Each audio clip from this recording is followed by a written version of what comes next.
Hello everyone, good afternoon. First of all, let me thank the entire Scale-Up team and Honorable MLA Sir Najib Sir for giving me the opportunity to moderate this wonderful session among such great panelists. It's an honor. ഞാൻ നെസ്റിൻ മിത്ലിജ്, ദക്ഷ പറഞ്ഞ പോലെ ഒരു serial ഓൺട്രപ്രന്യൂറാണ്. Health care and education സെക്ടറിലാണ് businesses ഉള്ളത്. പിന്നെ ഒരു business solutions കമ്പനിയുമുണ്ട്. ടുഡേസ് ടോപ്പിക് നമ്മൾ സംസാരിക്കുന്നത് കേരളത്തിൽ നിന്നുള്ള ബ്രാൻഡ്സിനെ എങ്ങനെയാണ് നമുക്ക് വളർത്തിയെടുക്കാൻ പറ്റുക, ഗ്ലോബലി ആണെങ്കിലും, അല്ലെങ്കിൽ how do you build a brand from God's own country എന്നുള്ളത്. ഞങ്ങൾ ഈ ഇരിക്കുന്ന 4 പേരും കേരളത്തിൽ നിന്ന് ബ്രാൻഡ്സ് വലുതാക്കി അത് ഡിഫറെൻറ്റ് സ്റ്റേറ്റ്സിലേക്കാണെങ്കിലും ഡിഫറെൻറ്റ് കൺട്രീസിലേക്കാണെങ്കിലും സ്കെയിൽ ചെയ്തിട്ടുള്ള ആളുകളാണ്. അപ്പോൾ welcome to our session where we will be talking about our scale-up stories. Yeah. So my first question is to you, Vimal. വിമലിൻ്റെ ജെൻ റോബോട്ടിക്സിനെ കുറിച്ച് കേൾക്കാത്തവരും അറിയാത്തവരും വളരെ ചുരുക്കമായിരിക്കാം എന്ന് എനിക്കറിയാം. It's a very unique and a different concept, and Vimal has made actually us proud. All Keralites proud with what you have done. Thank you. So we are eager to hear about you. Vimal പഠിച്ചത് MES കോളേജിലായിരുന്നു അല്ലേ? അവിടെ വിമലും വിമലിൻ്റെ friends എല്ലാവരും ആ പഠിക്കുന്ന കാലത്തൊരു dream അല്ലെങ്കിൽ ഒരു vision കണ്ടു.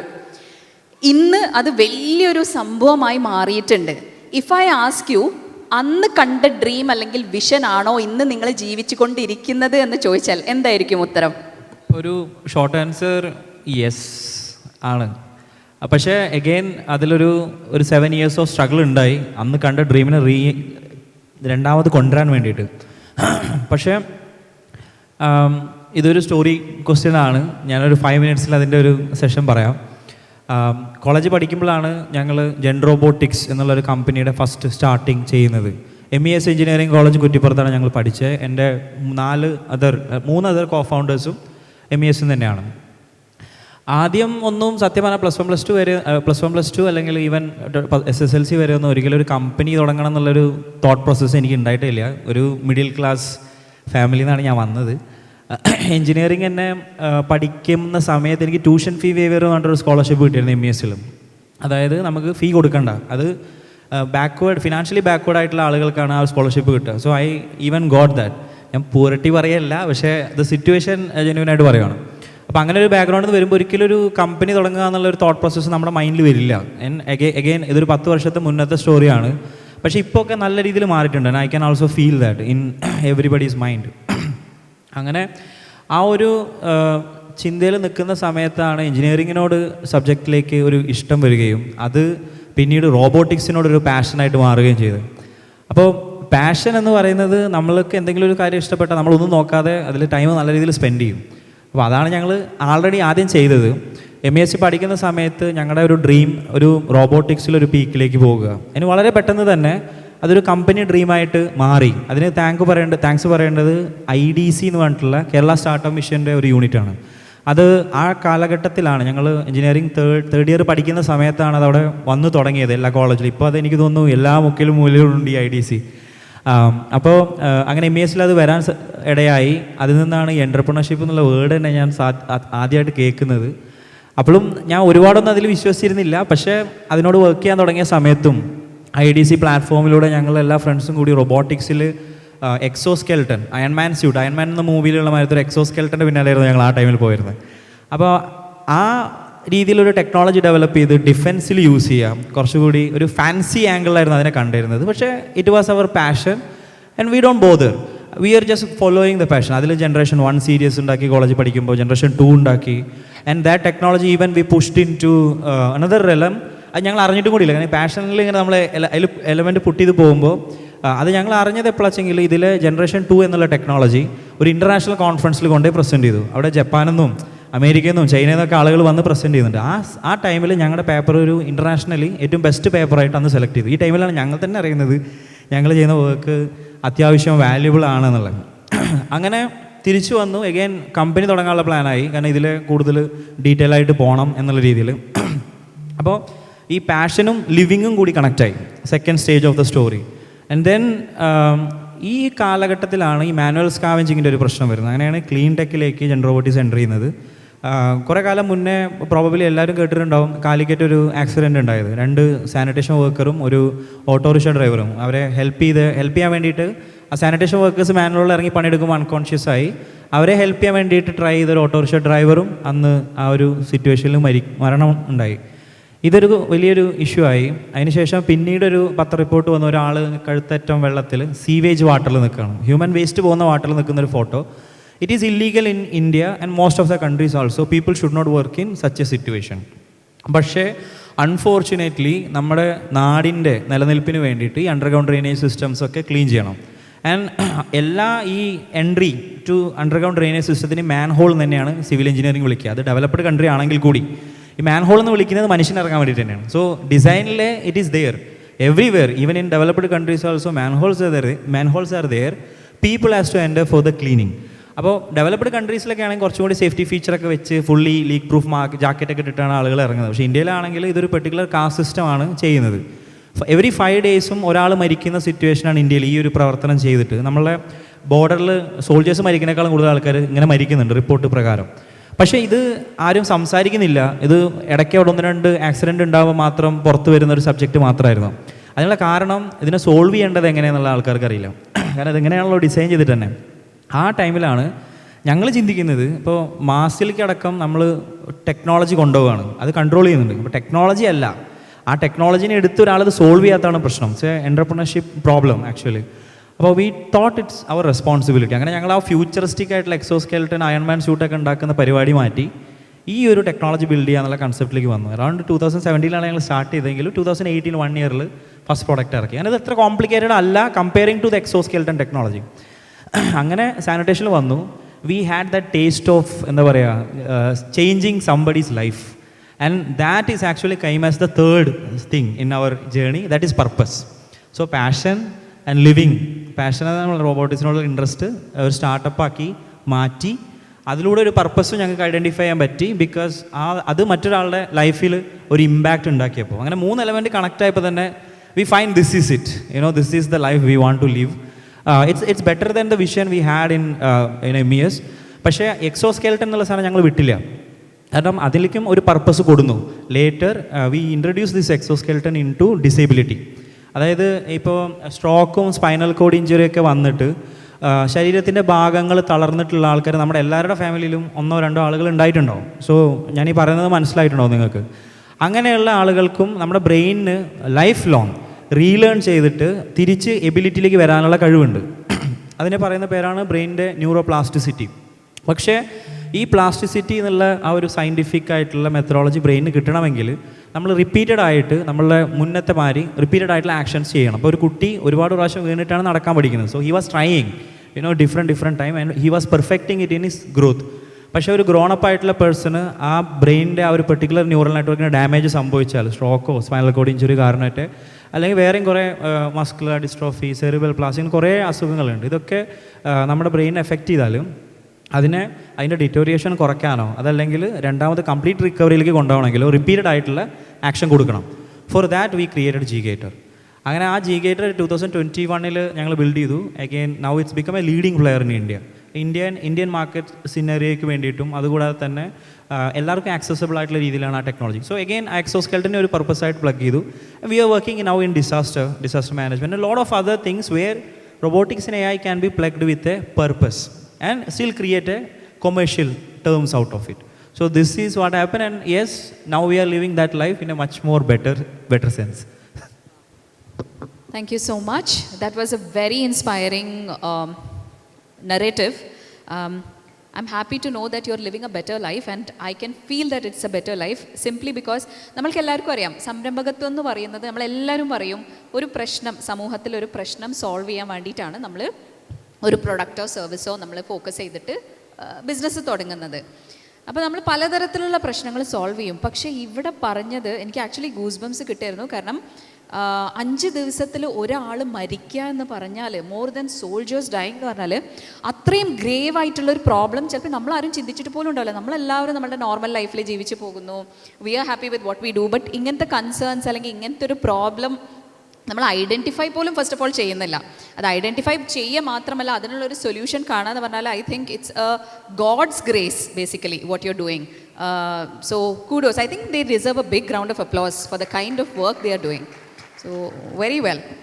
ശരി, my next question is to you sir. നമുക്കറിയാം EV അല്ലെങ്കിൽ ഇലക്ട്രിക്കൽ വെഹിക്കിൾ ഇൻഡസ്ട്രി കേരളത്തിൽ വളരെ പുതിയതായിട്ടുള്ളൊരു ഇൻഡസ്ട്രിയാണ്. എന്നിട്ടും Kerala became the largest EV adoption growth state. ഇതിന് എനിക്ക് ചോദിക്കാനുള്ളത്, നിങ്ങളുടെ മാർക്കറ്റിംഗ് സ്ട്രാറ്റജി ഈ ഒരു ഇതിലേക്ക് എത്രത്തോളം കോൺട്രിബ്യൂട്ട് ചെയ്തിട്ടുണ്ട്? എസ്പെഷ്യലി ഇതൊരു കോമൺലി അക്സെപ്റ്റ് ചെയ്യപ്പെടുന്ന ഒരു സംഭവമല്ല, കോമൺ സെക്ടറും അല്ല. അപ്പോൾ ഒരു മാസ് ഓഡിയൻസിനെ നിങ്ങൾ ടാർഗറ്റ് ചെയ്തോ അതോ ഒരു നീഷ് ഓഡിയൻസിനെ നിങ്ങൾ ടാർഗറ്റ് ചെയ്യാൻ വേണ്ടി എന്തെങ്കിലും ഒരു പർട്ടിക്കുലർ സ്ട്രാറ്റജി ഉപയോഗിച്ചിട്ട് നിങ്ങളും ഈ കേരളത്തിനെ like have you promoted this industry entirely? Yes, very good question. നമ്മുടെ ഈ ഒരു ഗോയിസി എന്ന് പറയുന്ന ഈ ഒരു സ്റ്റാർട്ടപ്പ് നമ്മുടെ പട്ടാമ്പിയിലാണ് ആദ്യം രൂപം കൊണ്ടത്. അതിനുശേഷമായിരുന്നു കൊച്ചിയിലേക്ക് വന്നത്. ഇപ്പം എല്ലാ സ്റ്റാർട്ടപ്പുകളും തുടങ്ങുന്ന സമയത്ത് എല്ലാവരും വിചാരിക്കുന്ന പോലെ ഞങ്ങളും വിചാരിച്ചിരുന്നു ഇപ്പം അങ്ങോട്ട് ശരിയാക്കി തരാം. അങ്ങനെ ഞങ്ങൾ ഒരുപാട് മാർക്കറ്റ് ചെയ്തു, ഒരുപാട് ബ്രാൻഡ് ചെയ്യാൻ ശ്രമിച്ചു. പിന്നീടാണ് നമുക്ക് മനസ്സിലായത് ഒരുപാട് മാർക്കറ്റ് ചെയ്യുമ്പോഴും ബ്രാൻഡ് ചെയ്യുമ്പോഴും പേര് ആൾക്കാർക്ക് ഫെമിലിയർ ആവുന്നേ ഉള്ളൂ, അതൊരിക്കലും ഒരു ബ്രാൻഡ് ആവുന്നില്ല എന്ന് തിരിച്ചറിഞ്ഞത്. ഒരുപാട് കാശ് അതിൽ പോയി. എന്താണ് ആ തിരിച്ചറിവ് ഉണ്ടായതെങ്കിൽ, ഇലക്ട്രിക് കാറിൻ്റെ ചാർജിങ് സ്റ്റേഷൻ ആയിരുന്നല്ലോ ഞങ്ങളുടെ ബിസിനസ് മോഡൽ.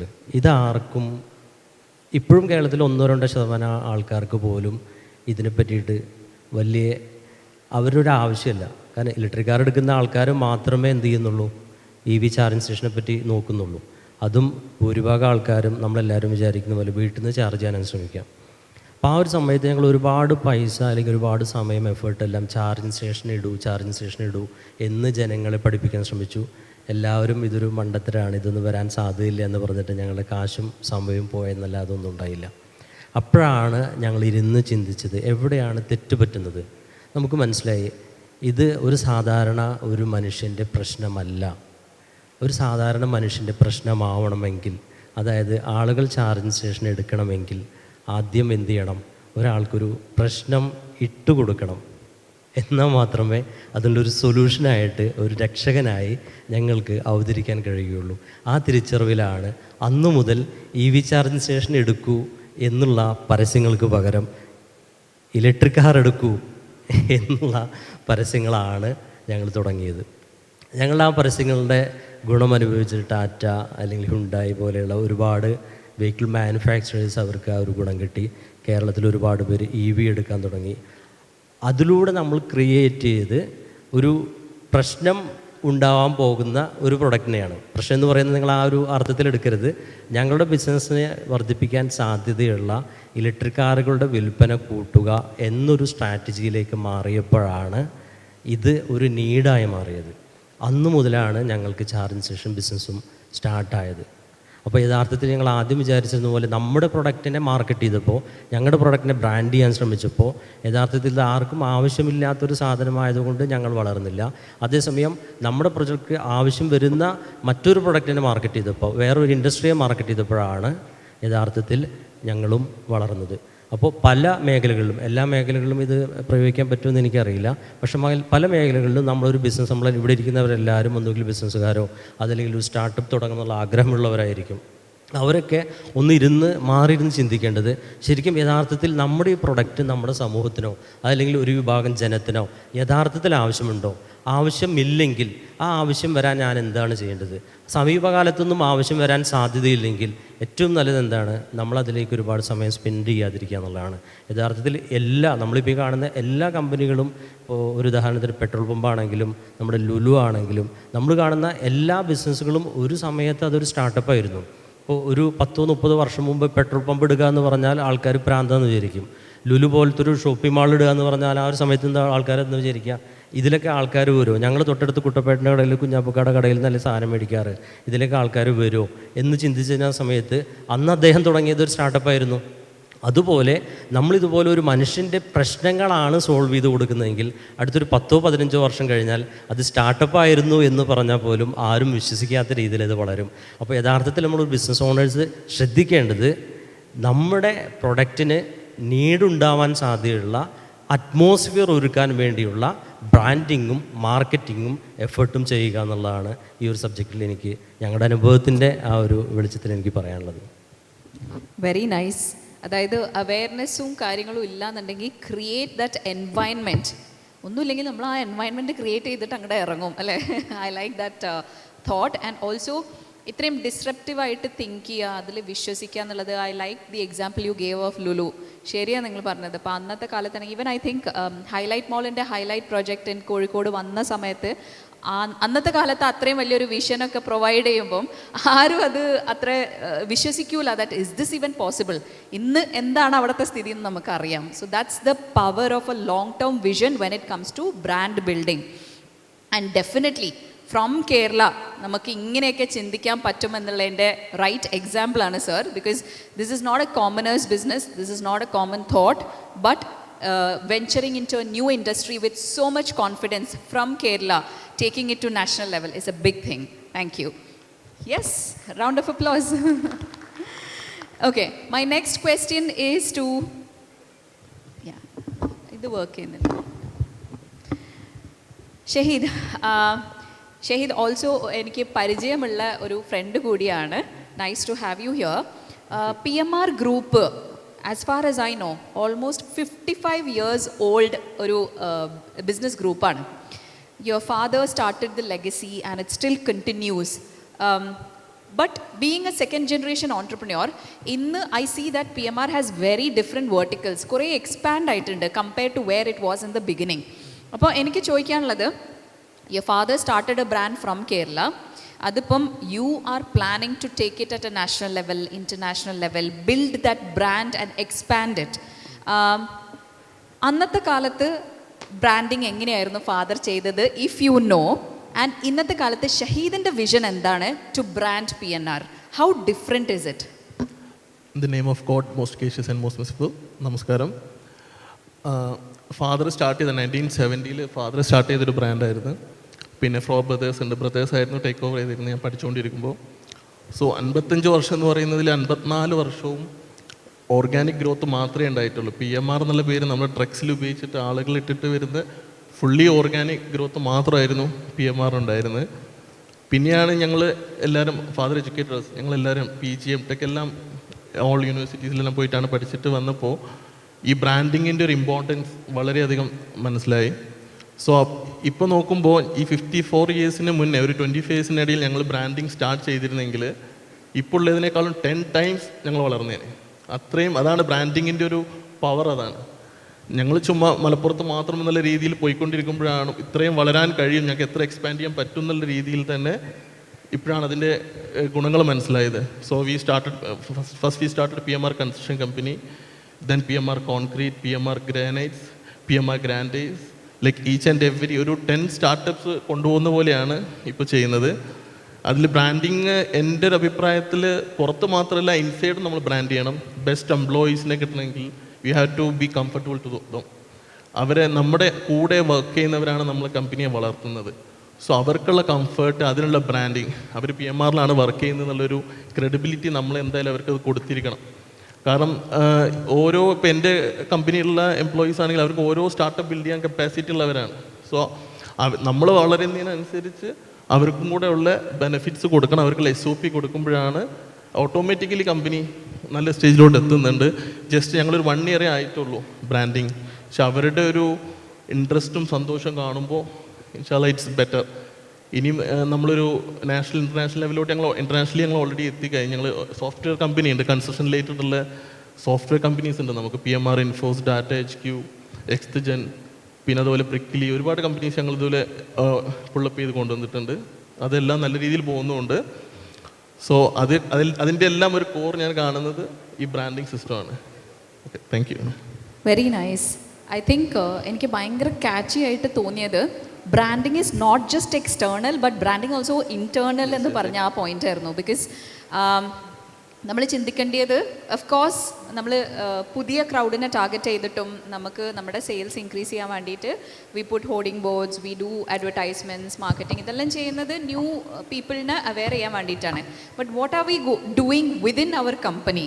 ബിക്കോസ് നമ്മളെ വിതിൻ അവർ കമ്പനി ഉള്ള ആളുകളും by word of mouth they bring us business back, right? അപ്പോൾ അതുകൊണ്ട് their happiness apart from of course giving them good lives through employment, but what else can you do and how can you brand within a company was a very good thought. Thank you. Yes. My next question to Vimal again. Yeah. In physical medicine and rehabilitation sector, specifically on gait rehabilitation, ningaloru leading player aanu despite foreign competition. How did you build a technology like that, competing with international players and then become leaders? അതായത് നമുക്ക് ഇനിയിപ്പം അബ്രോഡിലേക്കൊക്കെ expand ചെയ്യണം എന്നുണ്ടെങ്കിൽ ടെക്നോളജിയിൽ എന്ത് kind of ഇംപ്രൊവൈസേഷൻസ് വരുത്തണം എന്ന് എങ്ങനെയാണ് തീരുമാനിക്കുന്നത്? How do you think so big and specific to this sector, if you could answer. ഇപ്പോൾ ലാസ്റ്റ് ഞാൻ പറഞ്ഞു നിർത്തിയ സ്റ്റോറി എന്ന് പറഞ്ഞാൽ ജി ഗേറ്റർ ഞങ്ങൾ ബിൽഡ് ചെയ്തു.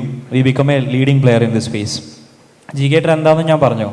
അതായത് നമ്മൾ സ്ട്രോക്കോ സ്പൈനൽ കോഡ് ഇഞ്ചുറി ഒക്കെ സംഭവിച്ച ആളുകൾക്ക് ഫിസിക്കൽ മെഡിസിൻ റീഹാബിലിറ്റേഷനിൽ, ന്യൂറോ റീഹാബിലിറ്റേഷനിൽ ഗേറ്റ് തെറാപ്പി, ഗേറ്റ് റീഹാബിലിറ്റേഷൻ എന്നുള്ളൊരു പ്രോസസ്സ് ചെയ്യുന്നതാണ് ഈ ജി ഗേറ്റർ എന്ന് പറഞ്ഞ ടെക്നോളജി.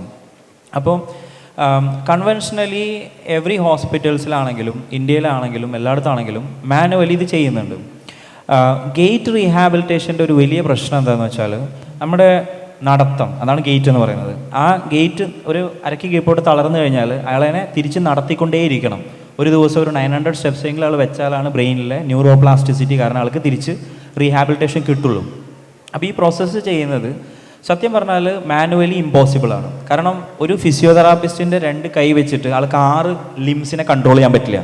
അപ്പോൾ 1-2 ആളുകൾ വേണം, ഒരു ബൈസ്റ്റാൻഡർ ലിഫ്റ്റ് ചെയ്യണം, ഒരുപാട് physical effort, productivity issue, quality issue ഒക്കെ ഉള്ള ഒരു പ്രോസസ്സാണ് ഗേറ്റ് റീഹാബിലിറ്റേഷൻ. ഇതുകൊണ്ട് തന്നെ മിക്കവാറും സ്ട്രോക്ക് ഉണ്ടായ ആളുകളൊക്കെ നടത്തത്തിന് എന്തെങ്കിലും ഒരു മിസ്സിങ് ഉണ്ടാവും, even if they recover from it in through manual and other things.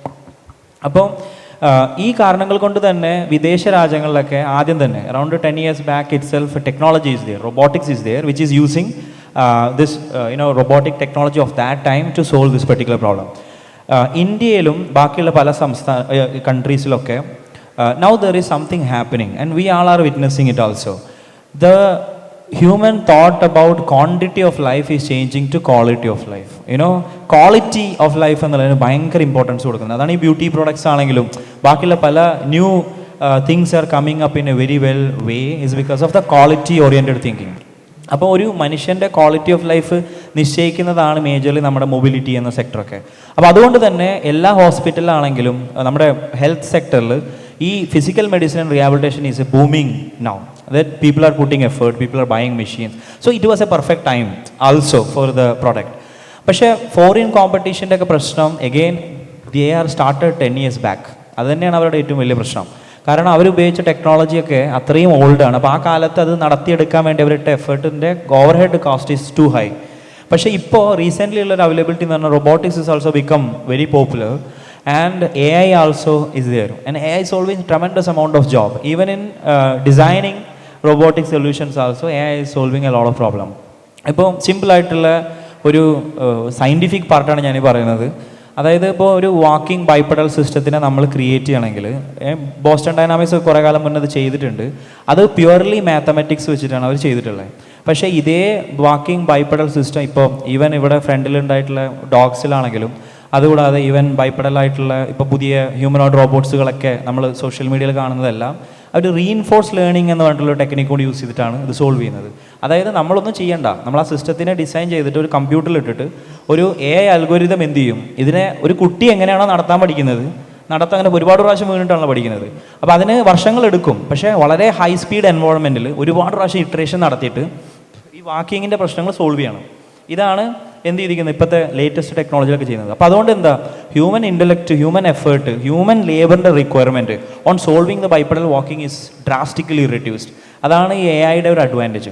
And we also used it. ഇപ്പോൾ ഫിസിക്കൽ മെഡിസിൻ റീഹാബിലിറ്റേഷനിൽ ജി ഗേറ്റർ ഞങ്ങൾ ബിൽഡ് ചെയ്ത സമയത്തും ഓരോ ആളുകളും ഓരോ രീതിയിലാണ് നടക്കുക.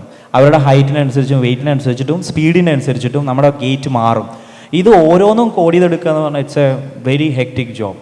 അപ്പോൾ അതിന് വേണ്ടിയിട്ട് ഒരു സിസ്റ്റമാറ്റിക് ആയിട്ട് നമ്മളൊരു ഒരു പെർട്ടിക്കുലർ അൽഗോരിതം ബിൽഡ് ചെയ്താലും it will not handle that deviation of people and everything in a very perfect manner. പക്ഷേ ജനറേറ്റീവ് എഐക്ക് അത് പറ്റും. So integrating that kind of things into the technology is given as an opportunity to compete with the foreign players in a cost efficient manner. So ഇന്ത്യയിൽ ഈ ഇനീഷ്യലുള്ള technology adopt ചെയ്യാനുള്ള സാധ്യത വളരെ കുറവായത് അതിൻ്റെ കോസ്റ്റാണ്. ഇത് സാധാരണക്കാർക്ക് എത്തില്ല. അപ്പോൾ ആ രീതിയിൽ എഗെയിൻ നമ്മൾ ഹൈ എൻഡ് ടെക്നോളജീസ് വളരെയധികം ഞങ്ങൾ യൂട്ടിലൈസ് ചെയ്തു. ആൻഡ് എഗെയിൻ ഇപ്പോൾ സ്വിറ്റ്സർലാൻഡിലാണ് ഒരു കോമ്പറ്റീഷൻ കമ്പനിയുള്ളത്. And the place is very costly, and building a technology there, manufacturing it there, and importing to India, it's a costly process. This will add a lot of overhead, and we don't need to do it. We can solve the problem in Kerala itself. We can manufacture it in Kerala also. So we did all that. We did the manufacturing also, we did the designing also, and we made it in a very cost efficient manner. In Kerala also, many hospitals, it's been installed, Aster, KIMS, Trivandrum, SP Fort, and again Amrita Hospital in Cochin. All these major hospital chains is already started using it. Even in general hospital Trivandrum also the technology is available. It's free of cost, it's getting to people. And in Tunnel, Kannur, again, Tunnel Kannuril, this technology also with poverty background, free of cost they are getting this technology also. So that made happen by incorporating technology into space. One challenge we faced in this, നമ്മുടെ കൾച്ചറിൻ്റെ ഒരു പ്രശ്നം എന്താ വെച്ചെങ്കിൽ quality oriented thinking കുറച്ച് കുറവാണ്. റിയാലിറ്റിയിൽ ഞാൻ പറയുകയാണ്, ഞങ്ങൾ എക്സ്പീരിയൻസ് ചെയ്തൊരു പ്രശ്നമാണ്. ഇപ്പോൾ നമ്മൾ സ്വിറ്റ്സർലാൻഡിലാണെങ്കിലും എഗെയിൻ ഈവൻ ചൈനയിലടക്കം ഇപ്പോൾ ഉണ്ടായ നമ്മൾ പണ്ട് ചൈന പ്രൊഡക്റ്റിനെ കുറിച്ചിട്ടുള്ള ചിന്താഗതി അല്ല ഇപ്പോൾ ഉള്ളത്. Drastically their quality and mindset is change. ഇന്ത്യയിൽ still that change is happening. അതുകൊണ്ട് തന്നെ സപ്ലൈ ചെയിനിലൊക്കെ ഞങ്ങൾ അത്യാവശ്യം നല്ല രീതിയിൽ സ്ട്രഗിൾ ചെയ്തു. കാരണം നമ്മളൊരു സാധനം ഔട്ട്സോഴ്സ് ചെയ്ത് കിട്ടുമ്പോൾ തന്നെ വേറെ എന്തെങ്കിലും ആയിട്ട് മാറിയിട്ടുണ്ടാവും. സോ ഇതുകൊണ്ട് ഇപ്പോൾ ജാഫർ പറഞ്ഞ പോലെ നീഡ് ഉണ്ടാക്കുന്ന പോലെ ഈ പ്രശ്നമുള്ളതുകൊണ്ട് ഞങ്ങളതൊക്കെ ഈ ഒരു പ്രശ്നം ഇവിടെ ഉണ്ട്, what we are not going to do it എന്നുള്ളൊരു തിങ്കിങ്ങിൽ പോയില്ല. പകരം what we can do. So what we did is that we can control, if we can control the maximum major components of the production line in-house, then the quality we can control.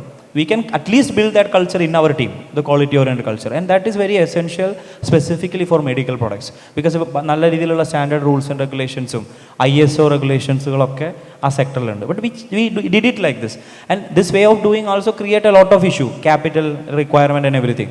And again, luckily, Government of India, Government of Kerala is giving a great opportunity to handle the capital related problems and all that. So through different channel we solved it. Finally, we are very happy. Initially when we launched the product, it was a foreign alternative, a cost efficient alternative for a foreign product. But now this is not competing with the other players, and it's become a leading player, and people are like word of mouth വഴി തന്നെ വളരെയധികം അത് ഡ്രാസ്റ്റിക്കായിട്ട് നല്ല രീതിയിൽ പോകുന്നുണ്ട്. Now in fact they are competing with us, we are not competing with them. Wow, very nice. Again, very impressive. So in the interest of time, I would ask one question each to both of you, and if you could summarize in 2 minutes, that will be great. Again, competition related തന്നെയാണ് എനിക്ക് ചോദിക്കാനുള്ളത്. Your competitors are Adani and Reliance and all. അവരുടെ ഇടയിൽ how did you just become like ഇത്രയും market share കിട്ടുക, അല്ലെങ്കിൽ ഒരു leading player എന്ന് ഇന്ന് നിങ്ങളെ വിളിക്കാൻ പറ്റും? So how did you reach there? How are you managing this competition with big sharks?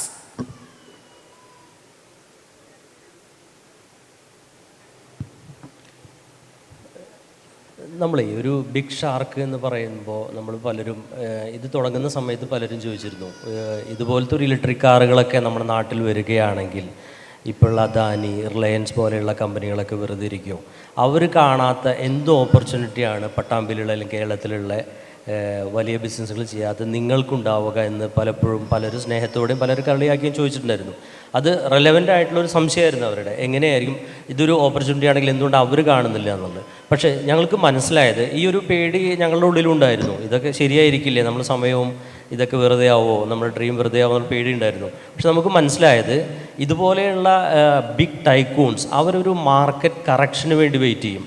ആ ഒരു ഇലക്ട്രിക് കാറുകൾ ഇറങ്ങുന്ന സമയത്ത് ആരെങ്കിലുമൊക്കെ പോയിട്ട് ഇതിൻ്റെ ബേസിക് ആയിട്ടുള്ള ആദ്യത്തെ ഒരു 1-2 വർഷങ്ങൾ ഈ ഒരു ഇൻഡസ്ട്രീനെ ഡെവലപ്പ് ചെയ്തോട്ടെ, ഇതൊന്ന് കറക്റ്റായി വരുമ്പോൾ യഥാർത്ഥ സമയം വരുമ്പോൾ ഞങ്ങൾ എൻ്റർ ചെയ്യാം എന്നാണ് അവർ വിചാരിച്ചതെന്ന് എനിക്ക് തോന്നുന്നു.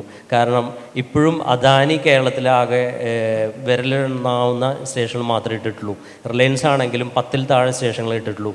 അതേസമയം ഗോയിസി 200-ലധികം സ്റ്റേഷനുകൾ ഇട്ടിട്ടുണ്ട്. ഏറ്റവും അധികം ആൾക്കാർ യൂസ് ചെയ്യുന്ന ഏറ്റവും ഡൗൺ ടൈം കുറവുള്ള നെറ്റ്വർക്ക് നമ്മുടെയാണ്. ഇത് തന്നെയാണ് നമ്മുടെ ലക്ഷ്യവും. ഇവിടെ ഒരു സ്റ്റാർട്ടപ്പ് ഓറിയൻറ്റഡ് ആയിട്ടുള്ള ആൾക്കാരാണ് ഇവിടെ വന്നിരിക്കുന്നത് എനിക്കറിയാം. എല്ലാവരുടെയും സ്വപ്നം നമ്മുടെ പ്രൊഡക്റ്റ് വിറ്റ് കാശാക്കുക എന്നൊന്നുമല്ല ഇവരിക്കുന്ന എല്ലാവരും മുഖം കാണുമ്പോൾ അറിയാം എങ്ങനെയെങ്കിലും കമ്പനി മറ്റുള്ളവർക്ക് വിറ്റ് അല്ലെങ്കിൽ നമ്മുടെ ഇക്വിറ്റി ഡൈല്യൂട്ട് ചെയ്ത് പെട്ടെന്ന് എങ്ങനെ റിച്ച് ആവാം, എത്രയും പെട്ടെന്ന് റിട്ടയർമെൻറ്റ് എടുക്കാം എന്നല്ലേ. ഇത് തന്നെയാണ് നമ്മുടെ ഓപ്പർച്യൂണിറ്റി. നമ്മുടെ ഒരു ചെറിയ ബ്രാൻഡാണെങ്കിലും നമ്മൾ ഒരിക്കലും അദാനിയുമായിട്ടോ അല്ലെങ്കിൽ റിലയൻസുമായിട്ടോ കോമ്പറ്റീറ്റ് ചെയ്യാൻ പോകണ്ട. യഥാർത്ഥത്തിൽ അവരാണ് നമ്മുടെ കോമ്പറ്റീറ്റർ എന്ന അവസ്ഥ വരുമ്പോൾ യഥാർത്ഥത്തിൽ നമ്മൾ സന്തോഷിക്കുകയാണ് വേണ്ടത്. ഞങ്ങൾ മനസ്സിലാക്കുന്ന അദാനിയുടെ ആ ഒരു ഇൻഫ്രാസ്ട്രക്ചർ ഇന്ത്യയിൽ മൊത്തം അവർ മാപ്പ് എടുത്ത് നോക്കുമ്പോൾ കേരളം അവരെന്ത് ചെയ്തിട്ടുണ്ട്? അവർക്ക് കഴിയാഞ്ഞിട്ടല്ല, കേരളം അവർ മാറ്റി നിർത്തിയിട്ടുണ്ട്.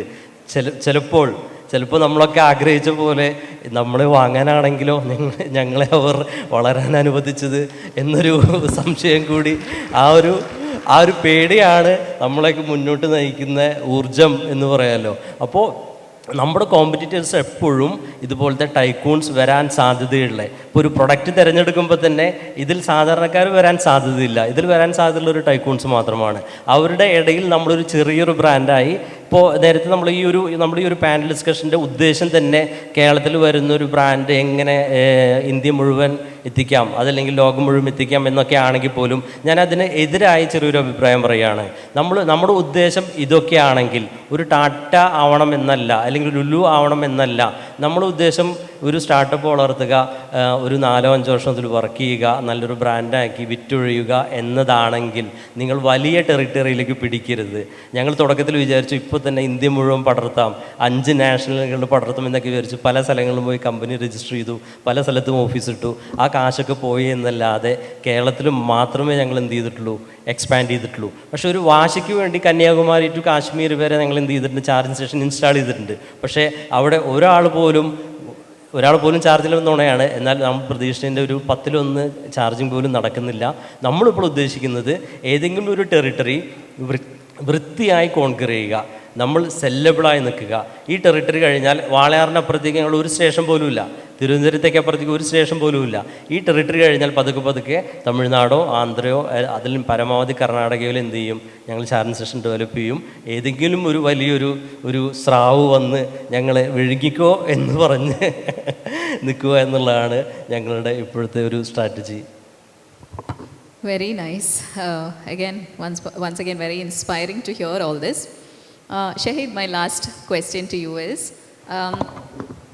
we often talk about the importance of education. നമ്മൾ സംസാരിക്കുമ്പോൾ അല്ലേ, ജനറലി. അപ്പം I think crowd would also want to know, ചിലപ്പോൾ നമ്മൾ എസ്പെഷ്യലി ഞാനും ഒരു സംരംഭകരുടെ മകളാണ്, അപ്പോൾ സിമിലർ കൈൻഡ് ഓഫ് ബാക്ക്ഗ്രൗണ്ട് നമുക്കുണ്ട്. പക്ഷേ I started my own businesses in different ways. അപ്പോൾ നമ്മൾക്ക് ഒരു പർട്ടിക്കുലർ ആഗ്രഹം ഉണ്ടാവും, ചിലപ്പോൾ മറ്റെന്തെങ്കിലും ആവണമെന്നോ, അല്ലെങ്കിൽ നമ്മൾക്ക് ആ ചെറിയ പ്രായത്തിൽ വേറൊരു ഡ്രീം ഉണ്ടാവും. പക്ഷേ നമ്മുടെ പേരൻസ് ഓൺട്രപ്രനേഴ്സ് ആയതുകൊണ്ട് നാച്ചുറലി നമുക്ക് ആ ബിസിനസ് വീണ്ടും സെക്കൻഡ് ജനറേഷൻ ഓൺട്രപ്രനേഴ്സ് ആയിട്ട് എടുക്കാനുള്ളത് കാരണം then A particular kind of education becomes relevant. അപ്പം നിങ്ങളുടെ വീട്ടിൽ നിന്നും നിങ്ങൾ ആഗ്രഹിച്ചത് തന്നെയാണോ നിങ്ങൾ പഠിച്ചത്? ആ പഠിച്ച് അങ്ങനെ നിങ്ങളുടെ ആ ഒരു ക്വാളിഫിക്കേഷൻ എത്രത്തോളം ഈ ബിസിനസ്സിനെ ഹെൽപ്പ് ചെയ്യുന്നുണ്ട്? അത് ഓപ്പണായിട്ട് പറയുകയാണെങ്കിൽ ലൈക്ക് ഞാൻ 10th സ്റ്റാൻഡേർഡ് വരെ പഠിക്കുമ്പോൾ ഫാദർ ഹാർഡ് വർക്ക് ചെയ്യുന്നത് ഞാൻ കണ്ടിട്ടുണ്ട്. ബ്രദേഴ്സ് ആയാലും it's like very hectic job. Construction ആണെങ്കിൽ it's like very hard working jobs. So മദറും പറയും നീയും കൂടെ ഇനി ഇതിലോട്ട് പോകണ്ട എന്നുള്ള രീതിയിലായപ്പോൾ എൻ്റെ മനസ്സെല്ലാം കമ്പ്യൂട്ടർ സോഫ്റ്റ്വെയർ എഞ്ചിനീയറിംഗ് എന്നുള്ളൊരു സിസ്റ്റത്തിലായിരുന്നു, മനസ്സിൽ ഡ്രീമായിരുന്നു. അപ്പോൾ നീ വലുതാകുമ്പോൾ സോഫ്റ്റ്വെയർ എഞ്ചിനീയർ ആയിക്കോ എന്നൊക്കെ ആയിരുന്നു പറഞ്ഞിരുന്നത്. സോ +1 എത്തുമ്പോൾ ഞാൻ പറഞ്ഞു ഞാൻ ചത്താലും ഞാൻ സിവിൽ എഞ്ചിനീയറിംഗ് എടുക്കില്ല എന്നാണ് ഞാൻ പറഞ്ഞിരുന്നത്.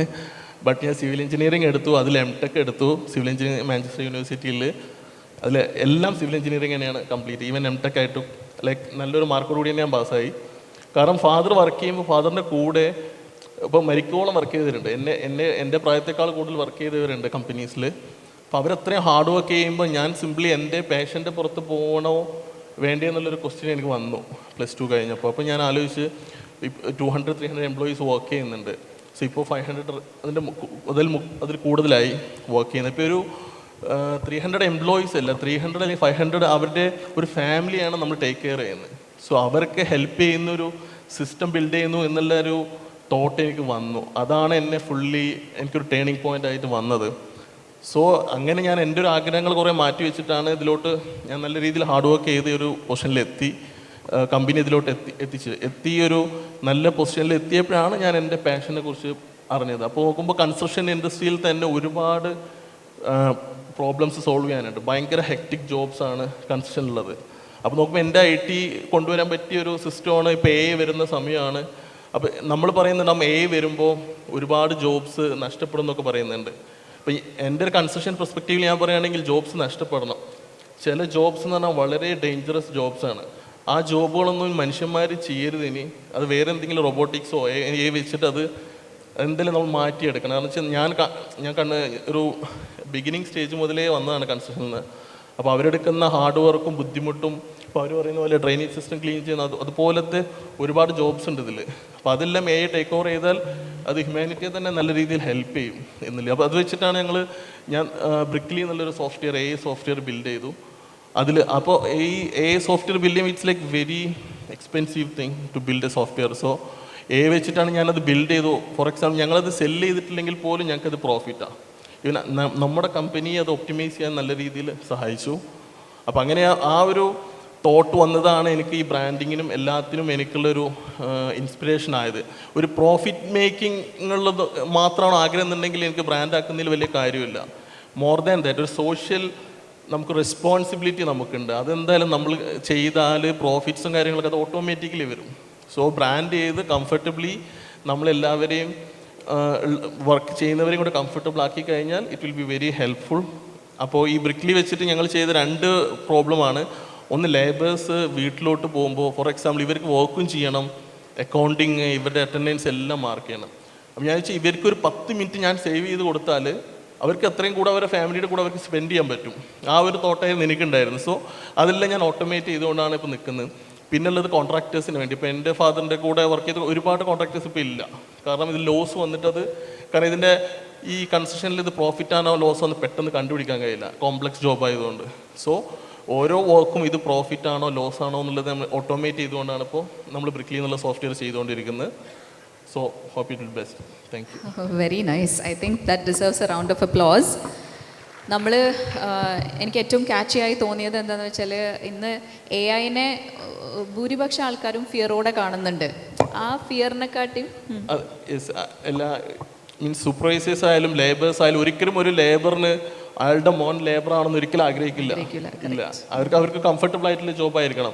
ഇപ്പം ഇവിടെ റോബോട്ടൊക്കെ ഉണ്ട്. ഞങ്ങൾ ഓൾറെഡി സ്റ്റീലെല്ലാം കണക്ട് ചെയ്യുന്നത് നമുക്ക് റോബോട്ട് വെച്ചിട്ട് ഇപ്പോൾ എളുപ്പത്തിൽ ചെയ്യാൻ പറ്റും AI ആയതുകൊണ്ട്. സോ ആളുടെ മോനെ റിമോട്ട് പിടിച്ച് വർക്ക് ചെയ്താൽ മതി. അവിടെ പോയി മാനുവലി വർക്ക് ചെയ്യേണ്ട ആവശ്യമില്ല.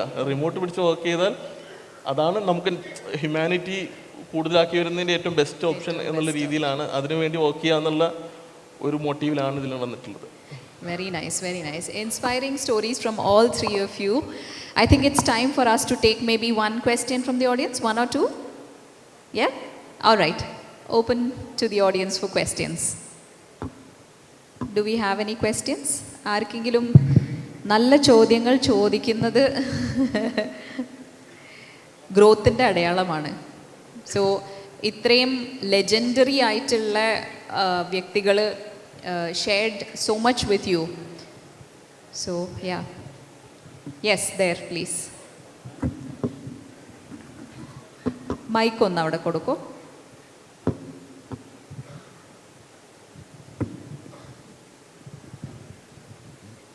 ഹായ്. ക്വസ്റ്റ്യൻസ് കുറേ ചോദിക്കാറുണ്ട്, ബട്ട് അതൊരു മൊമെൻ്റ് ഇല്ലാത്തതുകൊണ്ടാണ് ഞാൻ സൈലൻ്റ് ആയത്. പക്ഷേ ആരും ചോദിക്കാത്തതുകൊണ്ട് ഒരു ക്വസ്റ്റ്യൻ ചോദിക്കാൻ വെച്ചു. റൈറ്റ്. പിന്നെ നമ്മുടെ കേരള സ്റ്റാർട്ടപ്പ് ഇക്കോ സിസ്റ്റം ഭയങ്കര ഗ്രോയിങ് ആയി പറയുന്നുണ്ട്. പക്ഷേ ഇതിൽ it's my questions to this you right. Sir പറഞ്ഞു നമ്മൾ പലപ്പോഴും സ്റ്റാർട്ടപ്പ്സ് അല്ലെങ്കിൽ ഒരു കമ്പനി ബിൽഡ് ചെയ്യുന്നത് ബിഗ് ഷാർക്കിനെ കൊണ്ട് വാങ്ങിപ്പിക്കാൻ വേണ്ടിയിട്ടാണ്. അതുകൊണ്ട് തന്നെ നമ്മൾ കേരളത്തിൽ വലിയൊരു കമ്പനികൾ വളരെ സാധ്യത വളരെ കുറവാണ്, വളർന്ന് കാണാറില്ല. അപ്പോൾ അതൊരു നല്ലൊരു ട്രെൻഡാണോ, അല്ലെ അത്തരത്തിലുള്ളൊരു അഡ്വൈസ് നമ്മുടെ ഭാഗത്ത് നിന്ന് വരുന്നത് ഒരു നല്ലൊരു പോസിറ്റീവായിട്ടുള്ള ഒരു ഗ്രോത്തിൻ്റെ സിമ്പിളാണോ? That's my question. ഓക്കെ, എനിക്ക് പേരെന്താണ്? ആദിഷ്. ഓക്കെ, എനിക്ക് അദ്ദേഹത്തിന് ക്വസ്റ്റ്യൻ മനസ്സിലായി. ഇപ്പോൾ യഥാർത്ഥത്തിൽ നമ്മൾ വേറൊരു കമ്പനിയെ കൊണ്ട് വാങ്ങിപ്പിക്കുക എന്നതാണ് നമ്മുടെ ലക്ഷ്യം എന്ന് പറയുമ്പോഴും അത് നമുക്ക് കിട്ടാൻ സാധ്യതയുള്ളൊരു ബോണസാണ്. യഥാർത്ഥത്തിൽ നമ്മൾ എപ്പോഴാണ് നമ്മൾ വേറെ ആൾ വാങ്ങിക്കുക? നമ്മൾ പ്രൊഡക്റ്റ് എപ്പോഴാണ് വേറെ ആൾ വാങ്ങിക്കുക? ആ പ്രൊഡക്റ്റ് നന്നാവുമ്പോൾ അല്ലേ, വളരെ മികച്ചതാവുമ്പോൾ, അതല്ലെങ്കിൽ നമ്മൾ ഉപയോഗിക്കുകയുള്ളൂ. അതുപോലെ തന്നെ നമ്മൾ എപ്പോഴും കമ്പനിയെ സെല്ലബിളാക്കി വെക്കുന്നത് നമ്മൾ അത്രയും റിഫൈൻ ചെയ്ത്, കാരണം നമ്മളിപ്പോൾ ഒരു കല്യാണത്തിന് ഒരു പെണ്ണ് കാണാൻ പോകുമ്പോൾ തന്നെ നമ്മൾ അന്ന് വരെ ഒരുങ്ങാത്ത രീതിയിൽ നമ്മൾ ഒരുങ്ങി നിൽക്കില്ലേ? കാരണം എന്താണ്, വേറൊരാൾ വാങ്ങാൻ വരികയാണെങ്കിൽ വേറൊരാൾ അലയൻസ് ആവാൻ വരികയാണ്. അപ്പോൾ അതേപോലെ തന്നെ നമ്മൾ ഒരു കമ്പനിയെ സെല്ലബിളാക്കുക എന്ന് പറയുമ്പോൾ നമ്മൾ അതിൻ്റെ എല്ലാ മേഖലയിലും റിഫൈൻ ചെയ്ത് അതിനെ പെർഫെക്റ്റ് ആക്കി വെക്കുക എന്നുള്ള അർത്ഥം. ആ ലക്ഷ്യത്തോടെ നമ്മളെപ്പോഴും നമ്മുടെ കൂടെയുള്ള ആൾക്കാരോട്, നമ്മുടെ ടീമിലെല്ലാവരും നമ്മൾ വേറെ ആൾ വാങ്ങാൻ വരുമ്പോൾ നമ്മുടെ ഫൈനാൻസ് അവർ നോക്കും, നമ്മുടെ പ്രൊഡക്റ്റിൻ്റെ ക്വാളിറ്റി അവർ നോക്കും, നമ്മുടെ കസ്റ്റമേഴ്സിൻ്റെ ഫീഡ്ബാക്ക് അവർ നോക്കും, നമ്മുടെ ഡ്യൂറബിലിറ്റി നോക്കും. അങ്ങനെ നമ്മൾ എല്ലാ മേഖലയിലും നമ്മൾ പെർഫെക്റ്റ് ആയാൽ മാത്രമേ വേറെ ആൾ നമ്മളെ വാങ്ങിക്കുകയുള്ളൂ എന്നുള്ള വിശ്വാസം നമ്മൾ മനസ്സിലാക്കുമ്പോഴാണ് നമ്മൾ എന്താവുന്നത്, ഏറ്റവും മികച്ചൊരു കമ്പനിയാവുന്നത്. ഇതൊരു തരത്തിൽ പറഞ്ഞാൽ വേറൊരു ടാക്ടീസ് കൂടിയാണ്. യഥാർത്ഥത്തിൽ ചിലപ്പോൾ ആരും നമ്മളെ വാങ്ങിച്ചേക്കില്ല, എന്നാൽ പോലും ആരെങ്കിലും വാങ്ങിക്കുന്നുള്ള എല്ലാ മോഹപ്രതീക്ഷയിലും നമ്മൾ എന്ത് ചെയ്യും, നമ്മുടെ കമ്പനിയെ പെർഫെക്റ്റ് ആക്കിക്കൊണ്ടിരിക്കും. രണ്ടാമതൊരു കാര്യം, നമുക്കൊരിക്കലും എന്തുണ്ടാവില്ല, ഒരിക്കലും തളർച്ച ഉണ്ടാവില്ല. കാരണം നാളെ തന്നെ ആരെങ്കിലും വന്ന് മേടിക്കും, എനിക്ക് കുറേ കാശ് കിട്ടുന്നുള്ള ഒരു പ്രതീക്ഷയാകുമ്പോൾ നമ്മൾ നമ്മൾ ഊണും ഉറക്കവും ഇല്ലാതെ വീണ്ടും വീണ്ടും എന്ത് ചെയ്തുകൊണ്ടിരിക്കും, ഈ ബ്രാൻഡിന് മികച്ചതാക്കാനും കമ്പനിന് മികച്ചതാക്കാൻ വേണ്ടി നമ്മൾ വീണ്ടും ഹാർഡ് വർക്ക് ചെയ്തുകൊണ്ടിരിക്കും. പിന്നെ കേരളത്തിൽ അങ്ങനത്തെ ഒരു സാധ്യതയുണ്ടോ എന്നുള്ളൊരു ചോദ്യം. കാരണം കേരളത്തിൽ അങ്ങനെ നമ്മൾ ഒരുപാട് അക്വിസിഷൻ കേൾക്കാത്തതിന് കാരണം നമ്മൾ കുറച്ച് അക്വിസിഷൻ മാത്രമേ കേട്ടിട്ടുള്ളൂ. ഒന്ന് എനിക്ക് തോന്നുന്നു ഇന്ദുലേഖയാണ്, അതുപോലെ നവാസ് മീരാൻ സാഹിബിൻ്റെ ഈസ്റ്റേൺ അക്വയർ ചെയ്തു. നമ്മൾ കോഴിക്കോട് കെഫ് ഹോൾഡിങ്സിൻ്റെ ഒരു പ്രൊജക്റ്റ് അക്വയർ ചെയ്തിട്ടുണ്ട്. നമ്മളുടെ ഭാഗത്ത് എന്തുകൊണ്ടാണ് അങ്ങനത്തെ അക്വിസിഷൻ നടക്കാത്തതിന് കാരണം, നമ്മളാരും എന്ത് ചെയ്തിട്ടില്ല, വേറെ ആൾക്ക് സെല്ലബിളായിട്ടുള്ള കമ്പനികൾ ഉണ്ടാക്കാൻ ശ്രമിച്ചിട്ടില്ല. എല്ലാവരും നമ്മളും നമ്മുടെ മക്കൾക്കും അവരുടെ മക്കൾക്കും ജീവിക്കാൻ വേണ്ടിയിട്ടുള്ള, അല്ലെങ്കിൽ ജീവിതകാലം വരെ മരിക്കുന്നവരെ ആ കമ്പനി തന്നെ വർക്ക് ചെയ്ത് മരിക്കാൻ വേണ്ടിയിട്ടുള്ള ഒരു കമ്പനി നമ്മൾ ഉണ്ടാക്കുന്നുള്ളൂ. ടെക്നോളജിക്കലി അഡ്വാൻസ് ആയിട്ടുള്ള വളരെ കുറച്ച് കമ്പനികളെ കേരളത്തിൽ നിന്ന് വരുന്നുള്ളൂ. നമുക്ക് എപ്പോഴും ട്രേഡിംഗ് കമ്പനികൾ അതുപോലത്തെ കമ്പനികൾ മാത്രമേ സ്റ്റാർട്ട് ചെയ്യാറുള്ളൂ. അതിന് പകരം വേറെ ആൾക്ക് അക്വയർ ചെയ്യാൻ തോന്നുന്നത്, അത് മറ്റൊരാൾക്ക് ഉണ്ടാക്കാൻ പറ്റാത്തത് കൊണ്ടാണല്ലോ അക്വിസിഷൻ വരുന്നത്. അങ്ങനെ അക്വയർ ചെയ്യാൻ പറ്റാത്ത എന്തെങ്കിലും ഐഡിയ ഉണ്ടെങ്കിൽ, അല്ലെങ്കിൽ അടുത്ത 5 വർഷത്തിനപ്പുറത്തേക്ക് മാത്രം സംഭവിക്കാൻ പോകുന്ന എന്തെങ്കിലും ഐഡിയ ഉണ്ടെങ്കിൽ നമ്മളതിനെ വെള്ളവും വളം ഒഴിച്ച് വളർത്തിയെടുത്തു കഴിഞ്ഞാൽ തീർച്ചയായിട്ടും എന്തു ചെയ്യും, വേറൊരാൾ വാങ്ങുന്നതിന് മുമ്പ് തന്നെ നമുക്ക് കേരളത്തിലെ തന്നെ കമ്പനികൾ അക്വയർ ചെയ്യും. ഇനി അതും നടന്നില്ലെങ്കിൽ, അങ്ങനെ ഒരാൾ നമ്മളെ വാങ്ങാൻ വന്നില്ല എന്ന് വിചാരിക്കാം, നമ്മുടെ ഏറ്റവും വലിയ ഓപ്ഷൻ എന്താണ്, IPO ലിസ്റ്റ് ചെയ്ത് കഴിഞ്ഞാൽ പിന്നെ നമുക്ക് വേറെ അക്വിസിഷൻ്റെ ആവശ്യമില്ല. അതിനേക്കാൾ എത്രയോ മടങ്ങ് എന്തായിരിക്കും നമ്മളൊരു ഫൈനാൻഷ്യൽ ബെനിഫിറ്റും അതുപോലത്തെ കമ്പനിയുടെ ഗ്രോത്തിനും വേണ്ടി നമുക്ക് ഒരുപാട് തലങ്ങളിലേക്ക് അത് ഉയരാൻ പറ്റും. അപ്പോൾ അക്വിസിഷൻ മാത്രമല്ല ഒരു സ്റ്റാർട്ടപ്പിൻ്റെ ലക്ഷ്യം, അത് ചിലപ്പോൾ സംഭവിക്കാൻ സാധ്യതയുള്ള ഒരു ബോണസാണെന്ന് മാത്രം മനസ്സിലാക്കിക്കൊണ്ട് എപ്പോഴും നമ്മളെ വേറൊരാളുടെ മുന്നിൽ പ്രസൻറ്റ് ചെയ്യാൻ, നമ്മുടെ കണക്കുകളാണെങ്കിലും പ്രൊഡക്ട്സ് ആണെങ്കിലും വേറൊരാളുടെ മുന്നിൽ തുറന്നു കാട്ടാൻ പാകത്തിൽ സെല്ലബിളായി മാറുക എന്നുള്ളതാണ് നമ്മളൊരു സ്റ്റാർട്ടപ്പ് ചെയ്യേണ്ട ഏറ്റവും ബേസിക് ആയിട്ടുള്ള കാര്യം. ബാക്കി നമ്മുടെ പിന്നാലെ വന്നോളൂ. ക്ലിയറായി എന്ന് തോന്നുന്നു. Thank you so much. Thank you once again to all the panelists.